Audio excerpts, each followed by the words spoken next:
सुप्रभात। कैसा है देवाधिदेव महादेव का स्वरूप? कैसा है देवाधिदेव महादेव का स्वरूप? यह हमारी आज की धार्मिक चर्चा का विषय।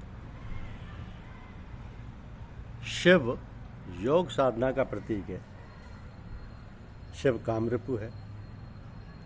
लोग कोई शुभ काम करने से पहले शिवलिंग की स्थापना करते हैं। अर्थात शिवलिंग है क्या? शिवलिंग का अभिप्राय काम में शिव से नहीं बल्कि श्रमशील शिव से है। श्रमशील शिव का अभिप्राय यह है कि धरती से उत्पन्न वस्तुओं को भंग वही कर सकता है जो अतिशय श्रम करने का वीड़ा उठा सके। शिव का स्वरूप त्रिगुणातीत है, परंतु वे भक्त के मन के अनुरूप सतोगुण, रजोगुण और तमोगुण के रूप में प्रकट होते हैं। वो भक्त के मन के अनुरूप सतोगुण, रजोगुण और तमोगुण के रूप से प्रकट होते हैं। शिव के मस्तिष्क पर चंद्रमा की शीतल और जीवनदायिनी किरणें प्रस्फुटित होती हैं। शिव का परिवार एक नियंत्रित परिवार है। शिव के चारों ओर विरोधी उपादान छाए हुए हैं। गोद में पार्वती, सिर पर गंगा एवं सर्पफण, शरीर पर लौटते सांप, बगल में कार्तिकेय का वाहन मोर प्रत्यक्ष विरोध स्थित है। भगवान शंकर बागंबर बिछाकर बैठते हैं। कुंद के पुष्प, चंद्रमा और शंख के समान उनका गौर शरीर एवं बड़ी लंबी भुजाएं हैं। मुनियों के ऐसे बलकल धारण करते हैं। उनके चरण नए लाल कमल के समान है। नखों की ज्योति भक्तों के हृदय का अंधकार रहने वाली है। उनके कंठ में सांपों का हार है तथा 3 नेत्र है। भस्म ही उनकी अनुलेप है तथा उन त्रिपुरासुर के शत्रु शिवजी का मुख शरद के चंद्रमा की शोभा को भी हरने वाला है। उनके सिर पर जटाओं का मुकुट और गंगा जी हैं। उनका नीलकंठ और वे सुंदरता के भंडार है। उनके सिर पर द्वितीया का चंद्रमा सुशोभित है। रघुनाथ जी कहते हैं कि जो प्राणी शिव को नहीं भजते एवं मेरी शरण में आते हैं उस प्राणी को मैं स्वप्न में भी नहीं खोजता हूँ। अतः जो समस्त प्राणियों, स्वर्ग, पृथ्वी और नागलोक के पति हैं, दक्ष कन्या सती के स्वामी हैं, शरणागत प्राणियों और भक्तजनों की पीड़ा दूर करने वाले हैं, उन परम पुरुष पार्वती वल्लभ शंकर जी को ही मनुष्य को भजना चाहिए। जो नरमुंड रूपी मणियों के कर्ण कुमंडल और सांपों का हार पहनते हैं, जिनका शरीर चिता की धूल से धूसर है, जिन्होंने दक्ष यज्ञ का विध्वंस किया, जिनके मस्तिष्क पर चंद्रमा सुशोभित है, जो यज्ञ करने वालों को सदा ही फल देते हैं तथा प्रलय की अग्नि में देवता, दानव और मानवों को दग्ध करने वाले हैं, उन वृषभ ध्वज गिरजापति को भजना चाहिए।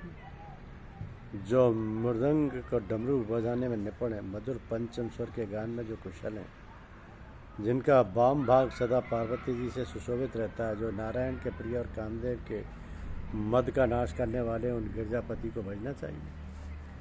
शिव के असाधारण दर्शन से लोग धन्य धन्य हो जाते हैं। अतः यह भारतीय समाज के लिए अवधारण पुरुष भारतीय दर्शन को एक अनूठी देन है। शिव ही एकमात्र देव हैं जिनका कोई जाति वर्ग नहीं। शिव के लिए ना कोई जाति है ना कोई वर्ग। अतः भारतीय समाज में आश्रय दाता है। जो व्यक्ति अभिजात्य को छोड़कर उनके पास आता है वे उन्हें आश्रय देते हैं और शरीर में भभूत लगाए हुए उनका निवास स्थान कैलाश में है।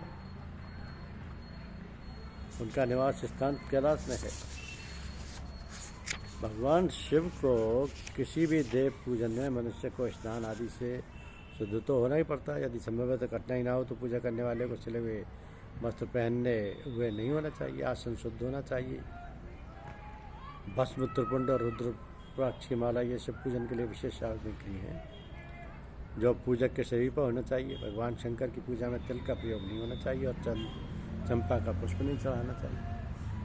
शिव की पूजा में दुर्वा, तुलसी दल चढ़ाया जाता है, इसमें संदेह नहीं किया जाना चाहिए। अवश्य ही तुलसी की मंजरियों से पूजा अधिक श्रेष्ठ मानी जाती है। शंकर जी के लिए विशेष पत्र और पुष्प में बिल्वपत्र प्रधान है, किंतु बिल्वपत्र में चक्र और वज्र नहीं होना चाहिए।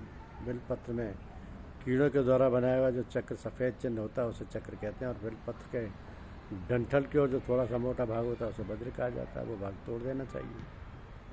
तुलसी और बेलपत्र सर्वदा शुद्ध माने जाते हैं, ये बासी नहीं होते। तमाल, आंवला, कमल पुष्प, अगस्त्य पुष्प, ये भी पहले दिन तोड़कर लाए हुए दूसरे दिन उपयोग में आते हैं। एक दिन में इसको बासी नहीं माना जाता। भगवान शंकर के पूजन के समय करताल नहीं बजाया जाता।